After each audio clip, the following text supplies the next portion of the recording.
Programėlė Sveikas vaikas fotokameros pagalba padeda įvertinti Lietuvoje parduodamų maisto produktų kokybę. Visa programėlėje pateikiama informacija yra iš portalo sveikasvaikas.lt. Pagrindinėme programėlės lange paspaudę mygtuką skenuoti ir nukreipę kamerą į dominančio produkto brūkšninį kodą, gauname informaciją apie jį. Štai tokią informaciją programėlė pateikia apie nuskanuotą produktą.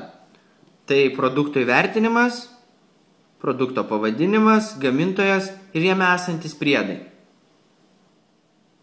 Nemokama programėlė Sveikas vaikas patiks visiems besirūpinantiems savo mitybą ir sveikata.